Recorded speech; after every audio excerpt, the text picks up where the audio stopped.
ദക്ഷിണ കേരളത്തിലെ ഏറ്റവും മനോഹരമായ നഗരമായ കൊല്ലത്ത് എത്തിച്ചേരുമ്പോൾ തന്നെ നമ്മുടെ ശ്രദ്ധയിൽപ്പെടുന്നത് ഇവിടുത്തെ വിശാലമായ റെയിൽവേ സ്റ്റേഷനും മികച്ച KSRTC യാത്രാ സൗകര്യവുമാണ്. 1 കിലോമീറ്ററോളം നീളമുള്ള പ്ലാറ്റ്ഫോമുള്ള കൊല്ലം റെയിൽവേ സ്റ്റേഷൻ കേരളത്തിലെ ഏറ്റവും വലിയ രണ്ടാമത്തെ റെയിൽവേ സ്റ്റേഷനായി അറിയപ്പെടുന്നു. ഇവിടുത്തെ KSRTC ബസ് സ്റ്റേഷനും വാട്ടർ ട്രാൻസ്പോർട്ട് ഫെസിലിറ്റിയും ഒരുമിച്ചാണ് ഉണ്ടാക്കിയിട്ടുള്ളത്. കൊല്ലത്തുള്ളവർ കൂടുതലായി ജലഗതാഗത മേഖല ഉപയോഗിക്കുന്നതുകൊണ്ട് ഇത്തരത്തിലുള്ള ഒരു സംവിധാനം വളരെ പ്രയോജനപ്രദമായിട്ടുണ്ട്. എന്ന് മാത്രമല്ല, കൂടുതൽ ടൂറിസ്റ്റുകളെ ജലഗതാഗത മേഖലയിലേക്ക് ആകർഷിക്കുവാനും ഈ സംവിധാനം ഉപയോഗപ്പെട്ടിട്ടുണ്ട്.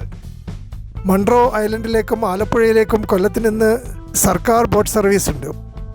വളരെ തുച്ഛമായ ചാർജ് മാത്രമേ ഗവൺമെൻറ് ബോട്ടുകൾ ഈടാക്കുന്നുള്ളൂ. എന്നാൽ സ്വകാര്യ ബോട്ടുകൾ വാടകയ്ക്കെടുക്കുന്ന ടൂറിസ്റ്റുകൾക്ക് ഭീമമായ തുക നൽകേണ്ടി വരുന്നുണ്ട്. കൊച്ചി കഴിഞ്ഞാൽ കേരളത്തിലെ ഏറ്റവും വലിയ തുറമുഖവും കൊല്ലത്ത് തന്നെയാണ് സ്ഥാപിച്ചിട്ടുള്ളത്. KSRTC ബസ് സ്റ്റേഷന് മുമ്പിൽ കോഫി ലോഞ്ച് പോലെയുള്ള റെസ്റ്റോറൻറ്റുകളും ഉടുപ്പി റെസ്റ്റോറൻറ്റ് പോലെയുള്ള ഭക്ഷണശാലകളും തയ്യാറായി നിൽപ്പുണ്ട്. പൗരാണികമായ ഒരു നഗരമാണ് കൊല്ലം. വെനീഷ്യൻ സഞ്ചാരിയായിരുന്ന മാർക്കോപോളോയുടെ ചരിത്രരേഖകളിൽ കൊല്ലത്തെക്കുറിച്ച് പരാമർശമുണ്ട്. ഇപ്പോൾ ആധുനികമായ ഒരു ബിസിനസ് സിറ്റിയായി കൊല്ലം മാറിയിരിക്കുന്നു. ധാരാളം സുഗന്ധവ്യഞ്ജനങ്ങൾ കൊല്ലത്ത് നിന്ന് കയറ്റുമതി ചെയ്യുന്നുണ്ട്. അതുപോലെ ഫാർമസ്യൂട്ടിക്കൽ ഉൽപ്പന്നങ്ങളും സർജിക്കൽ ഉപകരണങ്ങളും ഇവിടെ നിന്ന് ഉൽപ്പാദിപ്പിക്കുന്നുണ്ട്. ജില്ലാ ആശുപത്രിയുടെ ചുറ്റുഭാഗം ഫാർമാസിറ്റി എന്ന് അറിയപ്പെടുന്നു. ടൂറിസ്റ്റുകൾ വരുന്നതുകൊണ്ട് ഹോട്ടൽ മേഖലക്കും റെസ്റ്റോറൻറ്റ് മേഖലക്കും നല്ല വളർച്ച ഉണ്ടായിട്ടുണ്ട്. കൊല്ലം ബീച്ചിൽ സായാഹ്നം ആസ്വദിക്കാൻ വേണ്ടി ധാരാളം ആളുകൾ എല്ലാ ദിവസവും എത്തിച്ചേരുന്നുണ്ട്. കശുവണ്ടി വ്യവസായമാണ് കൊല്ലത്തെ ദേശീയ പ്രാധാന്യത്തിലേക്ക് ഉയർത്തിക്കൊണ്ടുവന്നത്. 600ഓളം കാഷ്യൂ പ്രോസസ്സിംഗ് യൂണിറ്റുകൾ കൊല്ലത്തുണ്ട്. 1,00,000 ടണ്ണിലധികം പ്രോസസ്സ് ചെയ്ത കാഷ്യൂ ഇവിടെ നിന്ന് കയറ്റുമതി ചെയ്യുന്നുമുണ്ട്. Kerala state cashew development corporation ഇവിടെ സ്ഥാപിച്ചിരിക്കുന്നു. കേരളത്തിലെ 30 കാഷ്യൂ ഫാക്ടറികളിൽ 24 എണ്ണവും സ്ഥാപിച്ചുള്ളത് കൊല്ലത്ത് തന്നെയാണ്. അതുപോലെ സീഫുഡ് മേഖലയിലും കൊല്ലത്തിന് വലിയ പ്രാധാന്യമുണ്ട്. അഷ്ടമുടിക്കായലിൽ ധാരാളമായി മത്സ്യബന്ധനം നടക്കുന്നതുകൊണ്ട് സീഫുഡ് എക്സ്പോർട്ട് കേന്ദ്രമായി കൊല്ലം അറിയപ്പെടുന്നു. വിദ്യാഭ്യാസ മേഖലയിലും വമ്പിച്ച പ്രാധാന്യമുള്ള ഒരു നഗരമായി കൊല്ലം കണക്കാക്കപ്പെടുന്നു. തങ്ങൾ കുഞ്ഞ് Musliyar government college of engineering ഈ ജില്ലയിലെ ഏറ്റവും വലിയ വിദ്യാഭ്യാസ സ്ഥാപനമാണ്. ഇന്ത്യയുടെ പല ഭാഗങ്ങളിൽ നിന്നുമുള്ള കുട്ടികൾ ഇവിടെ പഠിക്കുന്നു. അതുപോലെ ശ്രീനാരായണ ലോ കോളേജും ഇവിടെയുണ്ട്.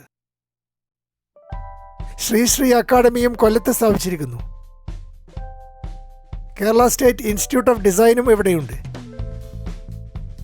Indian institute of infrastructure and construction കൊല്ലത്താണ് സ്ഥാപിച്ചിട്ടുള്ളത്. ഇൻസ്റ്റിറ്റ്യൂട്ട് ഓഫ് ഫാഷൻ ടെക്നോളജിയും ഇവിടെയുണ്ട്. കൊല്ലം നഗരത്തിൻ്റെ ഭാഗമായ കുണ്ട്ര പ്രദേശത്ത് അനേകം മികച്ച വിദ്യാഭ്യാസ സ്ഥാപനങ്ങൾ കാണുവാൻ പറ്റും. Keralapuram government higher secondary school ഇവിടെയാണ് സ്ഥാപിച്ചിട്ടുള്ളത്. അടുക്കള റെസ്റ്റോറൻറ്റ് പോലെയുള്ള ഭക്ഷണശാലകളും കുണ്ടറയിലുണ്ട്. കഫേ ബാർബിക്യൂവും ഇവിടെ കാണാൻ പറ്റും. പെപ്പർ പോട്ട് റെസ്റ്റോറൻറ്റ് പോലെയുള്ള ഭക്ഷണശാലകൾ ജനപ്രീതി നേടിക്കഴിഞ്ഞു. ജഡായു എർത്ത് സെൻറ്റർ 100 കോടി രൂപ ചെലവിൽ നിർമ്മിച്ച ഒരു നേച്ചർ പാർക്കാണ്. സമുദ്രനിരപ്പിൽ നിന്ന് 1200 അടി ഉയരത്തിലാണ് ഈ പാറയും പ്രതിമയും ഉണ്ടാക്കിയിട്ടുള്ളത്. അതുപോലെ സാമ്പ്രാണിക്കൊടി ദ്വീപ് അഷ്ടമുടിക്കായലുള്ള ഒരു ടൂറിസ്റ്റ് കേന്ദ്രമാണ്. 3 ഏക്കർ പരന്നു കിടക്കുന്ന ഈ മാംഗ്രോവ് ഐലൻഡിൽ ആഴം കുറഞ്ഞ പ്രദേശത്ത് ടൂറിസ്റ്റുകളും വ്യാപാരികളും പരസ്പരം കണ്ടുമുട്ടുകയും കല്ലുമ്മക്കായയുടെ കച്ചവടം നടക്കുകയും ചെയ്യുന്നുണ്ട്. അതുപോലെ കൈരളി ഹാൻഡിക്രാഫ്റ്റ് ടൂറിസ്റ്റുകൾക്ക് ഷോപ്പിങ്ങിനുള്ള മികച്ച ഫെസിലിറ്റി ഓഫർ ചെയ്യുന്നു. മയ്യനാട് പ്രദേശവും ധാരാളം ടൂറിസ്റ്റുകളെ ആകർഷിക്കുന്നു. കൂടുതൽ ക്ഷേത്രങ്ങളുള്ള ഒരു ഏരിയയാണ് മയ്യനാട്. അതുപോലെ നീണ്ടകര ഫിഷറീസ് ഇൻഡസ്ട്രീസിന് പ്രാധാന്യമുള്ള ഒരു പ്രദേശമാണ്. ഓച്ചിറയിൽ ധാരാളം ക്ഷേത്രങ്ങളും പള്ളികളുമുണ്ട്. അതുപോലെ പറവൂർ ബീച്ചും ടൂറിസം പ്രാധാന്യം നേടിയിരിക്കുന്നു.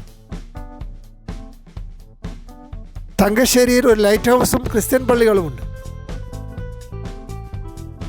തേന്മലയിൽ ഒരു അണക്കെട്ടും മനോഹരമായ വനപ്രദേശവുമുണ്ട്. കൊല്ലം തോറും ഒരു വള്ളംകളി ഇവിടെ നടത്തി വരാറുണ്ട്. പ്രസിഡന്റ് ട്രോഫിക്ക് വേണ്ടിയുള്ള ഈ വള്ളംകളി അഷ്ടമുടിക്കായലിലാണ് നടത്തുന്നത്. ആ സമയത്ത് ധാരാളമായി ടൂറിസ്റ്റുകൾ എത്തിച്ചേരുന്നു. ഹോട്ടൽ ബ്രൈറ്റ് മികച്ച മട്ടൺ ഫ്രൈയും പൊറോട്ടയും നൽകുന്നു. അതുപോലെ അജ്വ ഫുഡ് കോർട്ടും മട്ടൺ ഫ്രൈക്ക് പേരെടുത്തിട്ടുണ്ട്. KSRTC ബസ് സ്റ്റേഷന് സമീപം സൂര്യ ടൂറിസ്റ്റ് ഹോം 400 രൂപ നിരക്കിൽ വൃത്തിയുള്ള പുതിയ മുറികൾ കൊടുക്കുന്നു. റെയിൽ വ്യൂ ലോഡ്ജ് 2000 രൂപയ്ക്ക് മുറികൾ കൊടുക്കുന്നു. അതുപോലെ ബീച്ച് റോഡിൽ ഹോട്ടൽ സീ പാലസ് 2000 രൂപയ്ക്ക് മുറികൾ കൊടുക്കുന്നു.